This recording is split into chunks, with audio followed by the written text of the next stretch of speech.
Dear student, इस video lecture में हम व्यापम सब इंजीनियर एग्जामिनेशन में जो सिविल इंजीनियरिंग के क्वेश्चन पूछे जाते हैं उनके बारे में डिस्कशन करेंगे।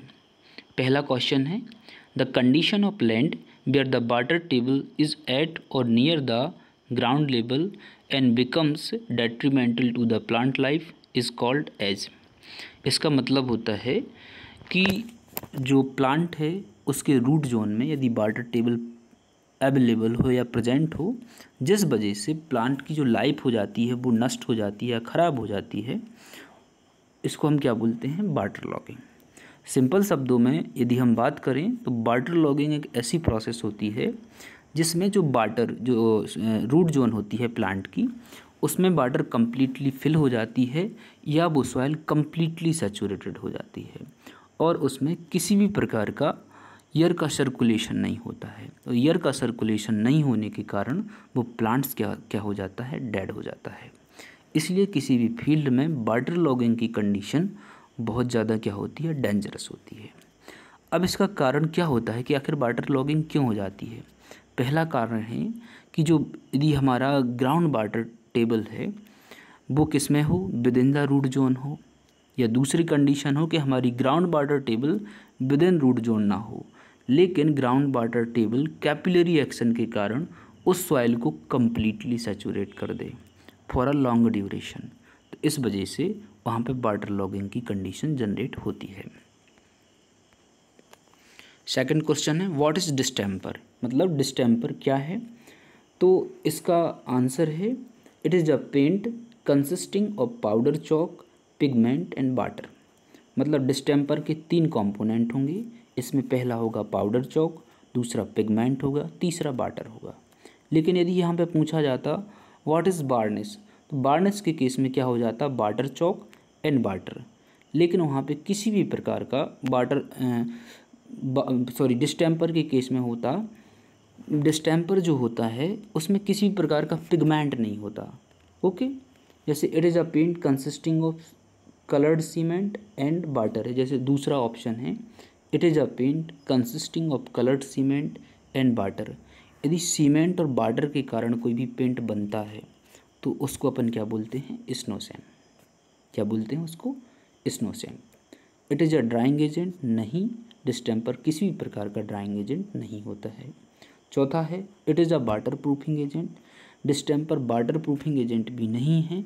यदि किसी भी बॉल सरफेस पर हमने डिस्टेम्पर किया है और यदि वहाँ पे मॉइस्चर आ जाता है तो उस बॉल सरफेस पे क्या बन जाते हैं? स्टेन्स बन जाते हैं या धब्बे पड़ जाते हैं। तो वाटर जो कंटेंट या मॉइस्चर है is very harmful for the distemper. मतलब जिस दीवार पर हमने डिस्टेम्परिंग की हो वहाँ पे किसी भी प्रकार की मॉइस्चर अवेलेबल नहीं होनी चाहिए। तो वाटर प्रूफिंग एजेंट भी नहीं है डिस्टेम्पर। यदि वाटर प्रूफिंग एजेंट की बात करी जाए तो क्या हो सकते हैं? बिटूमेन हो सकते हैं, एस्फाल्ट हो सकते हैं, डैम प्रूफ कोर्स हो सकती है कंक्रीट की। ओके, तीसरा क्वेश्चन है, imaginary line joining equal is known as isohyet. मतलब आइसोहाइट कौन सी लाइन होती हैं? आइसोहाइट्स एक ऐसी इमेजिनरी लाइन होती हैं जो किसी भी कैचमेंट में होने वाली सेम रेनफॉल के पॉइंट्स को कनेक्ट करती हैं। तो इसका आंसर क्या हो जाएगा? रेनफॉल। अब मान लीजिए कि कोई एक ऐसी इमेजिनरी लाइन जो सेम हाइट या एल्टीट्यूड के पॉइंट्स को आपस में कनेक्ट करती हो, उसको अपन क्या बोलते हैं? कंटूर्स लाइंस बोलते हैं। ओके, यदि सेम किसी भी प्लेस पर सिमिलर टाइप के प्रेशर पॉइंट हो, हर एक पॉइंट पर एक जैसा प्रेशर हो, तो सिमिलर प्रेशर वाले पॉइंट्स को जो इमेजिनरी लाइन कनेक्ट करती हैं उनको अपन क्या बोलते हैं? आइसोबार। चौथा क्वेश्चन है, name the type of seat which has both average big size and average standard. Seat के उस प्रकार का नाम बताइए जिसमें एवराइट बिग साइज तथा एवराइट स्टैंडर्ड दोनों होते हैं। तो इसका आंसर होता है एसी सीट ओनली। ओके, पांचवा क्वेश्चन है, fluid change the volume under external pressure due to. मतलब यदि किसी भी फ्लूइड पर हम बाहरी दबाव लगाते हैं तो उसका वॉल्यूम या आयतन क्यों बदल जाता है? इसका किसके कारण होता है? तो इसका आंसर है कंप्रेसिबिलिटी। कॉम्प्रेसिबिलिटी किसी भी फ्लूइड की एक ऐसी प्रॉपर्टीज होती है जब उस पर कोई एक्सटर्नल लोड लगाया जाए तो उसका वॉल्यूम क्या हो जाता है, डिक्रीज हो जाता है। अब हम बात करते हैं ये प्लास्टिसिटी, इलास्टिसिटी और विस्कोसिटी क्या है। प्लास्टिसिटी, प्लास्टिसिटी किसी भी मटेरियल की एक ऐसी प्रॉपर्टी होती है जिसके कारण हम उसे किसी भी डिजायर्ड शेप में मोल्ड कर सकते हैं without breaking. Okay. Elasticity, elasticity एक किसी भी मटेरियल की एक ऐसी प्रॉपर्टीज होती है कि जब उस पर एक्सटर्नल लोड लगाया जाएगा तो उसमें क्या होगा, डिफॉर्मेशन होगा, और जैसे ही हम एक्सटर्नल लोड को हटा देंगे तो वो अपने ओरिजिनल शेप और साइज में आ जाएगी। तो इस प्रॉपर्टीज़ को हम क्या बोलते हैं, इलास्टिसिटी। अब है इसमें लिखा है विस्कोसिटी। विस्कोसिटी बेसिकली एक फ्लूइड की प्रॉपर्टीज होती है जो उसके फ्लो, जिस डायरेक्शन में वो फ्लो हो रहा है उसके अगेंस्ट रेसिस्टेंस ऑफर करती है, उसे क्या बोलते हैं अपन, विस्कोसिटी।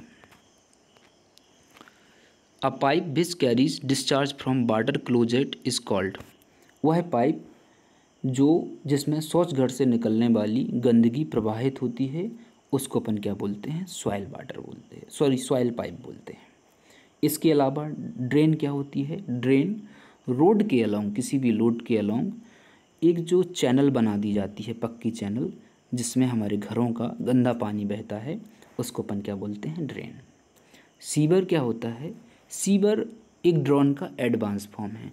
ड्रेन के केस में कैसी होती है, जनरली ड्रेन ओपन्स रहती हैं, लेकिन सीवर के क्या है, एक क्लोज कंड्यूट है, एक टाइप का पाइप है जिसमें हमारा जो घरों से जो सीवेज निकलता है वो फ्लो होता है, उसको क्या बोलते हैं अपन, सीवर। और वेस्ट पाइप एक ऐसा पाइप जो किसी भी यूनिट से वेस्ट मटेरियल को फ्लो करने के लिए उपयोग किया जाता हो, उसको अपन क्या बोलेंगे, वेस्ट पाइप। तो छठवें क्वेश्चन का आंसर है सॉइल पाइप। सॉइल पाइप एक ऐसा पाइप होता है जिसका उपयोग हमारे वाटर क्लोजेट से निकलने वाले एक्स्ट्रा या वेस्ट वाटर को डिस्चार्ज करने के लिए किया जाता है। Okay. Give an example for flaky shape of aggregate. Aggregate की परतदार प्रकृति का एक उदाहरण दीजिए। इसका उदाहरण है लैमिनेटेड रॉक। अब यहाँ पे लैमिनेटेड रॉक क्या होती है, यदि कोई भी रॉक अलग अलग पैरेलल रॉक से, पैरेलल लेयर या परतों से मिलकर बनी हो, उसको अपन क्या बोलते हैं, laminated rock. Okay. Crushed rock, जिसको अपन किसी मशीन या फोर्स के द्वारा छोटे छोटे टुकड़ों में तोड़ लें, उसको अपन क्या बोलते हैं, क्रश्ड रॉक। आठवां क्वेश्चन है wall constructed to carry load of structure is, उसको अपन बोलते हैं लोड बियरिंग बाल। मतलब एक ऐसी दीवार जिसका निर्माण स्ट्रक्चर के लोड को कैरी करने के लिए किया जाता है, उसको अपन क्या बोलते हैं, लोड बियरिंग बाल। या संरचना का भार ले जाने के लिए जो दीवार बनाई जाती है उसको अपन क्या बोलते हैं, लोड बियरिंग बाल। अब बात करते हैं पार्टीशन बाल। पार्टीशन बाल बेसिकली नॉन लोड बियरिंग बाल है जो किसी भी प्रकार के स्ट्रक्चर के लोड को रेसिस्ट नहीं करती है, बल्कि यह एक एज अ कर्टेन या पर्दे की तरह बिहेव करती है किसी भी कमरे को दो हिस्सों में बांटने के लिए। ओके। पैरापेट, पैरापेट जनरली हमारे छत पर बनाए जाने वाली एक, छत के चारों तरफ बनाई जाने वाली एक बाउंड्री वाल है, उसे हम क्या बोलते हैं, पैरापेट। अब होते हैं कैविटी वाल। कैविटी वाल एक स्पेशल टाइप की एक्सटर्नल वाल्स होती हैं जो बिल्डिंग में बनाई जाती हैं, जिसमें एक बीच में कैविटी प्रोवाइड की जाती है, जिसका मुख्य उद्देश्य होता है बिल्डिंग को साउंड प्रूफ बनाना, डैम्प प्रूफ बनाना, हीट प्रूफ बनाना। ओके। 9वां क्वेश्चन है अ shaft of diameter d and length L has been loaded axially. The ratio of change in diameter to its original is called, इसका आंसर है lateral strain. अब इसको समझते हैं। यदि कोई एक शाफ्ट है जिसकी लंबाई क्या हो, L हो, और उसका डायमीटर क्या हो, D हो। अब अपन ने एक इस पर एक्सियली लोड लगाया। एक्सियली लोड कॉम्प्रेसिव भी हो सकता है और टेंसाइल भी हो सकता है। तो एक्सियली लोड लगाने के कारण जो उसका ओरिजिनल डायमीटर था उसकी डायमेंशंस में क्या हो गया, चेंज हो गया है। तो ratio of change in diameter to the original diameter क्या कहलाएगा, लैटरल स्ट्रेन। और यदि इसका क्या होता, अब इसके चारों ऑप्शन को समझते हैं। पहला है लॉन्गिट्यूडनल स्ट्रेन। लॉन्गिट्यूडनल स्ट्रेन का मतलब होता है change in length to the original length of shaft. तो चूंकि ये तो नहीं पूछा है तो पहला ऑप्शन सही नहीं है। Shear strain basically generally shape के चेंज के कारण होता है, वो क्या कहलाता है, शियर फोर्स के कारण जो स्ट्रेन आती है वो क्या कहलाता है, शियर स्ट्रेन। लैटरल स्ट्रेन क्या होता है, लैटरल स्ट्रेन मतलब लैटरल डायरेक्शन में जो डायमेंशंस है, तो शाफ्ट के केस में लैटरल डायरेक्शन में डायमेंशंस क्या है, डाया है, तो change in dia to the original dia, तो इसका आंसर क्या हो जाएगा, लैटरल स्ट्रेन। अब चौथी बात करते हैं वॉल्यूमेट्रिक स्ट्रेन। वॉल्यूमेट्रिक स्ट्रेन क्या होता है, जब अपन ने लोड अप्लाई किया तो उस लोड के कारण जो उसके वॉल्यूम में चेंज होगा और ओरिजिनल वॉल्यूम का जो रेशियो होगा वो क्या कहलाएगा, volumetric strain. IS 1893/2002 is related to blank resistant design of structure. इसका मतलब है कि IS कोड 1893/2002 का उपयोग किस प्रकार की बिल्डिंग को डिजाइन करने के लिए किया जाता है, तो इसका सबसे आसान आंसर है अर्थक्वेक रेसिस्टिंग बिल्डिंग की डिजाइन के लिए जो कोड उपयोग किया जाता है वो क्या है, IS 1893/2002। ओके। Coal based thermal power plant pollute the atmosphere by adding, या कोयला आधारित ताप विद्युत केंद्र खालिस्तान को मिलाकर वातावरण को प्रदूषित करता है। कोयले से चूंकि NOx, nitrogen oxide, sulphur dioxide, SPM और कार्बन मोनोऑक्साइड निकलते हैं, इस वजह से क्या होता है, हमारा वातावरण प्रदूषित होता है। तो इसका आंसर होगा चौथा। Okay. In some of modern theodolite, the internal focusing telescope have additive constant equal to। कोई भी टेकोमीटर हो या मॉडर्न टाइप का थियोडोलाइट हो और यदि उसमें जो एडिटिव कांस्टेंट होता है या एनालिटिक लेंस फिट करने के कारण जो उसका एडिटिव कांस्टेंट होता है वो जनरली कितना होता है, 0 होता है।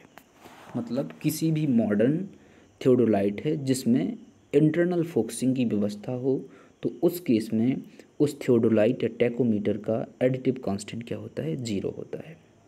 अब इसमें पहला ऑप्शन लिखा है 100, तो 100 जनरली इस थियोडोलाइट के लिए क्या होगा, मल्टीप्लाइंग कांस्टेंट, और मल्टीप्लाइंग कांस्टेंट क्या होता है, F/I, और एडिटिव कांस्टेंट क्या होता है, F+D। ओके।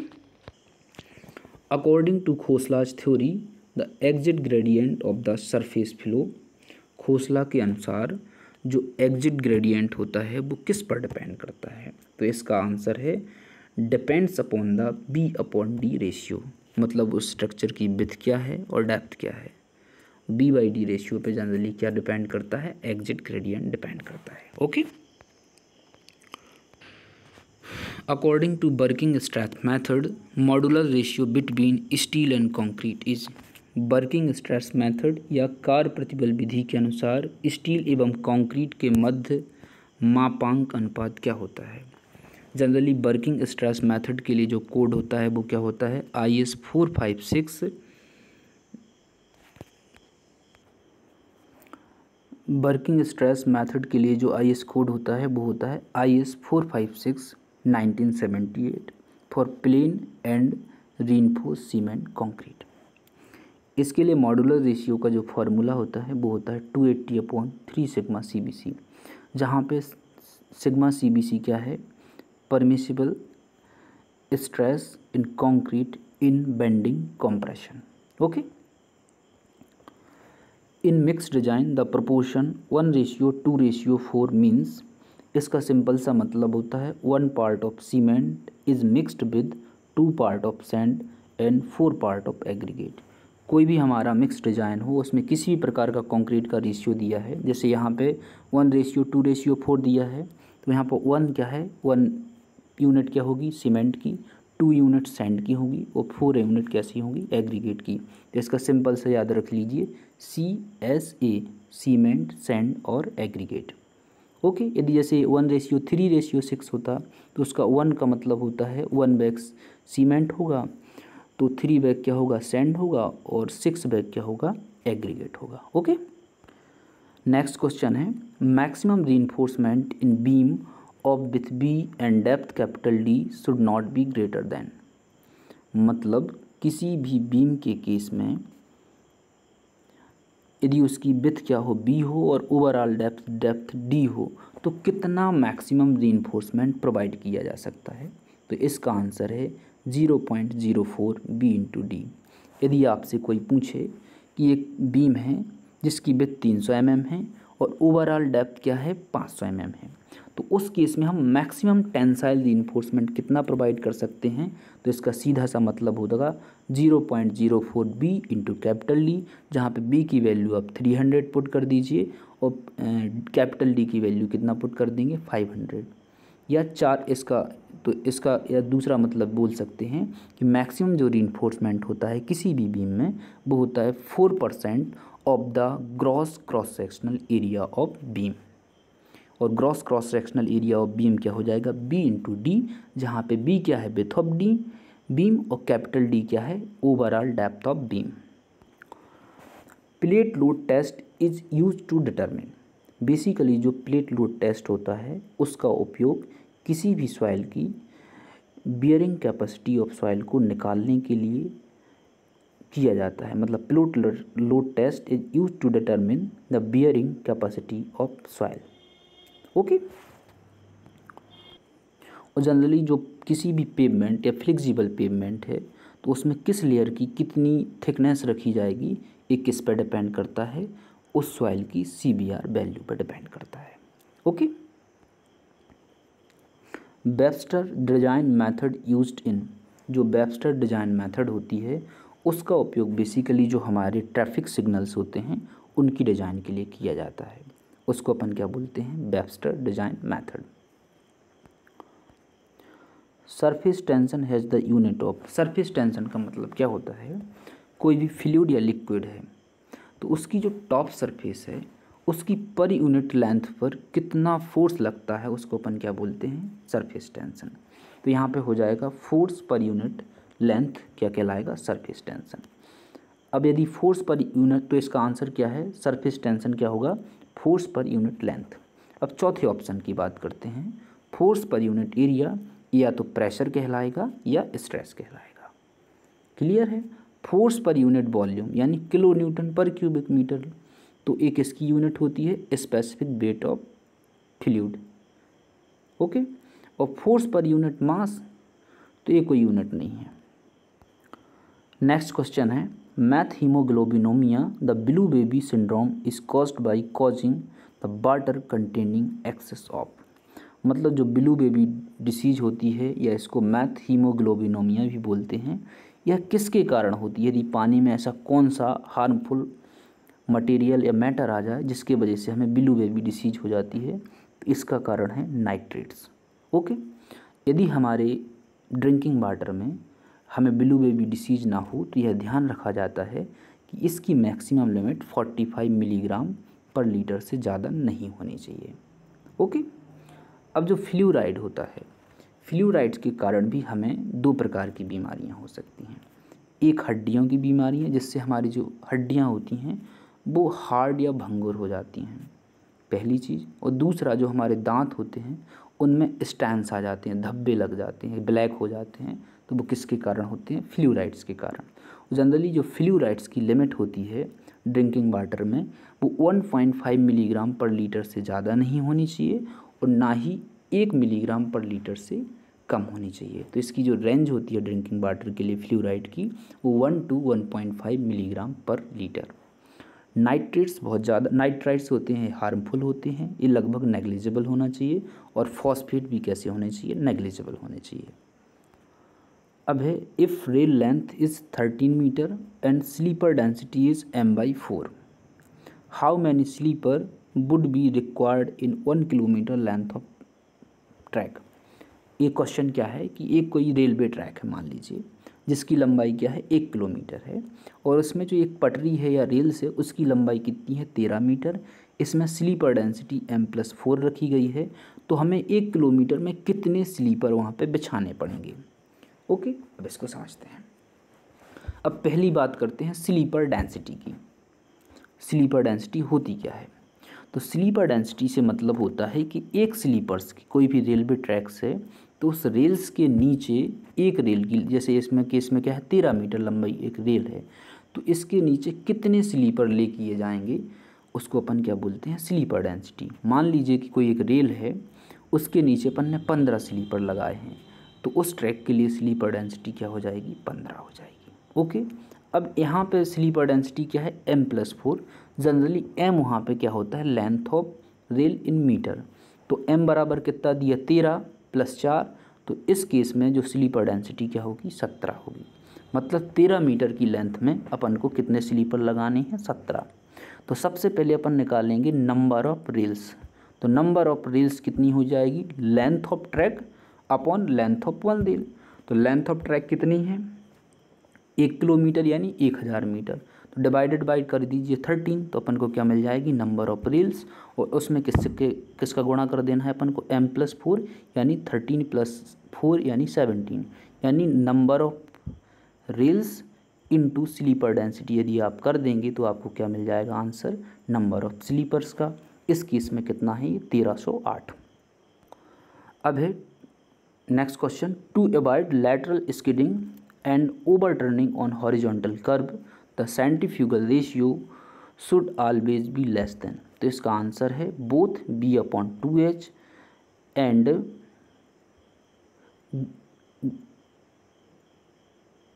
f और b/2h एंड f। मतलब इसका आंसर सिंपल सा है, डी है, बोथ b/2h एंड f।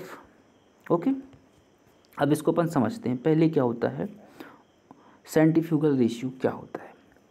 जब कोई भी व्हीकल कर्व पाथ पे मूव करता है तो उसके ऊपर एक क्या लगता है, सेंट्रीफ्यूगल फोर्स एक्ट करता है।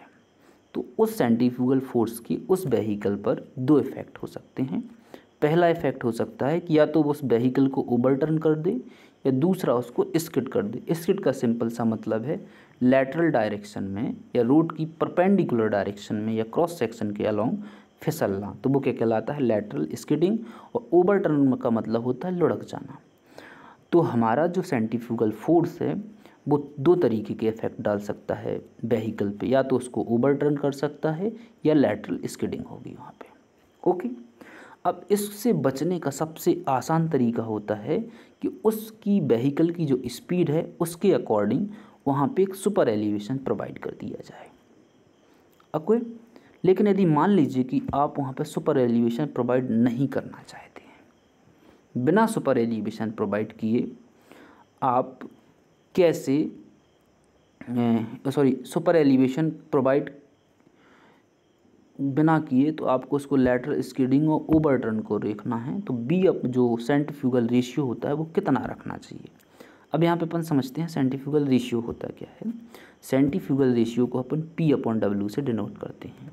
मतलब यह एक ऐसा रेशियो है जो किसके बराबर होगा, centrifugal force on the curve on vehicle divided by weight of vehicle. मतलब सेंट्रीफ्यूगल फोर्स और व्हीकल के जो वेट का रेशियो होता है उसको अपन क्या बोलते हैं, सेंट्रीफ्यूगल रेशियो। इसे अपन P/W से डिनोट करते हैं, जो किससे कम होना चाहिए। इन दोनों चीज़ों को रोकना है तो b/2h और f, जहाँ पे f क्या है, lateral coefficient of friction of road surface. Okay, और b/2h क्या है, b है विड्थ ऑफ रोड और h है हाइट, कितनी हाइट पे वो व्हीकल की CG है तो वो h कहलाती है। b/2h और f से वो क्या होना चाहिए, P/W या सेंट्रीफ्यूगल रेशियो हमेशा कम होना चाहिए, जहाँ पे b क्या है विड्थ ऑफ रोड और h क्या है height of CG of the vehicle. Okay, next question क्या है, when both end of column are fixed the crippling load is F if end of column is made free, if one end of column is made free then the crippling load will be changed to। इसका simple सा answer है F/16। अब इसको अपन समझते हैं। अब इसमें तीन चीज़ें आई हैं कि ये पहला कंडीशन बोल रहा है कि जो कॉलम है उसके दोनों एंड फिक्स हैं, मतलब अपर एंड और लोअर एंड फिक्स हैं। ओके, तो जनरली जो हमारा क्रिपलिंग लोड होता है, क्रिपलिंग लोड एक मिनिमम कॉम्प्रेसिव लोड किसी भी कॉलम पर लगाया जाने वाला वह मिनिमम कॉम्प्रेसिबल लोड होता है जिसके कारण जो कॉलम होता है वो बकलिंग एक्शन के कारण फेल हो जाता है। मतलब क्रिपलिंग लोड एक ऐसा मिनिमम लोड होता है जिसके कारण कोई भी कॉलम बकलिंग के कारण फेल होता है, उसे क्या बोलते हैं अपन, क्रिपलिंग लोड बोलते हैं। अब जो क्रिपलिंग लोड होता है वो दो चीज़ों पर डिपेंड करता है। पहली चीज़ क्या हो सकती है, एंड कंडीशन ऑफ कॉलम, और दूसरी क्या हो सकती है, effective length of column. Okay, अगर कॉलम की अलग अलग एंड कंडीशन है तो हर एक कॉलम के लिए, चाहे वो सेम मटेरियल का ही क्यों ना बना हो, उसका क्रिपलिंग लोड कैसा होगा, अलग अलग होगा। तो अब पहले केस में इसने जो दोनों एंड कैसे रखे हैं, फिक्स रखे हैं। तो यदि कॉलम के दोनों एंड फिक्स होते हैं तो इस केस में इफेक्टिव लेंथ क्या होती है, L/2।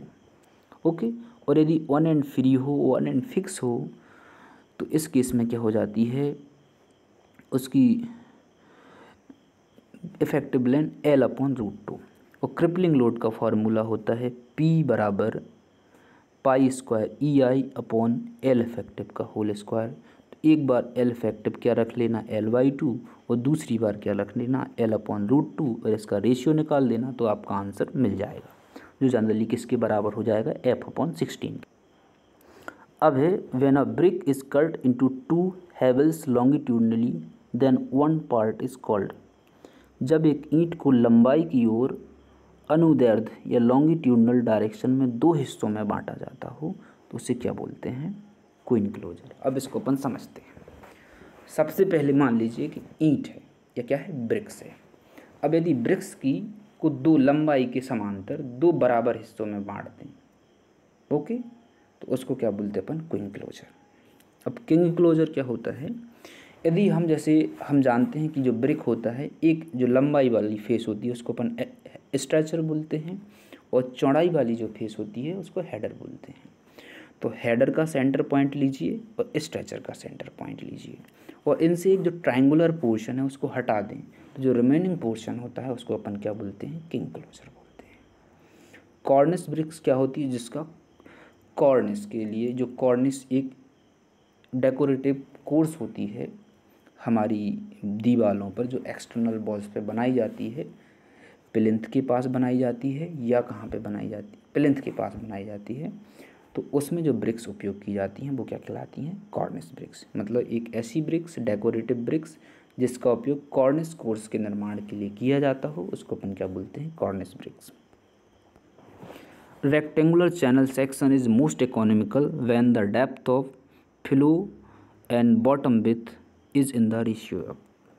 एक आयताकार चैनल को मोस्ट इकोनॉमिकल सेक्शन कहा जाता है जब उसकी डेप्थ ऑफ फ्लो और विड्थ ऑफ बॉटम या D/B का रेशियो होगा। मतलब ऐसी कौन सी रेक्टेंगुलर चैनल को मोस्ट इकोनॉमिकल चैनल कहा जाएगा, जब उसका D/B यानी डेप्थ ऑफ फ्लो और बॉटम विड्थ का रेशियो क्या होना चाहिए। तो इसका आंसर है 1/2। यदि मान लीजिए कोई भी एक चैनल है जिसकी डेप्थ क्या है, 1 मीटर है, और विड्थ क्या है, 2 मीटर है, तो इसका D/B का रेशियो क्या हो जाएगा, 1/2। तो यह चैनल कैसी होगी, मोस्ट इकोनॉमिकल चैनल। अब अपन समझते हैं कि ये मोस्ट इकोनॉमिकल चैनल क्या होती है।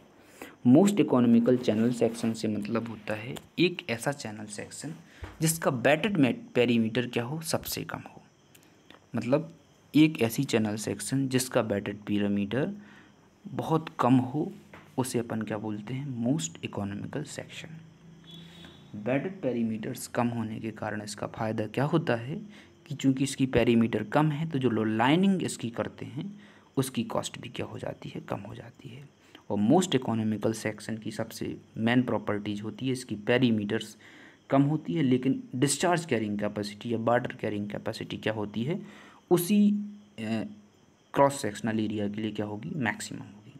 मान लीजिए कि दो चैनल हैं जिसका cross sectional area 5 square metre है। एक क्या होगी, एक मोस्ट इकोनॉमिकल है और एक मोस्ट इकोनॉमिकल नहीं है। तो मोस्ट इकोनॉमिकल चैनल के केस में बेटेड पेरीमीटर कम होगी और डिस्चार्ज कैरिंग कैपेसिटी क्या होगी, ज़्यादा होगी। लेकिन जो नॉर्मल चैनल है, मोस्ट इकोनॉमिकल नहीं है, तो उस केस में बेटेड पेरीमीटर क्या होगी, ज़्यादा होगी, और डिस्चार्ज कैरिंग कैपेसिटी चैनल की क्या होगी, कम होगी। ओके, यदि आपको ये वीडियो पसंद आया है तो इसको लाइक, शेयर और सब्सक्राइब कीजिए। धन्यवाद।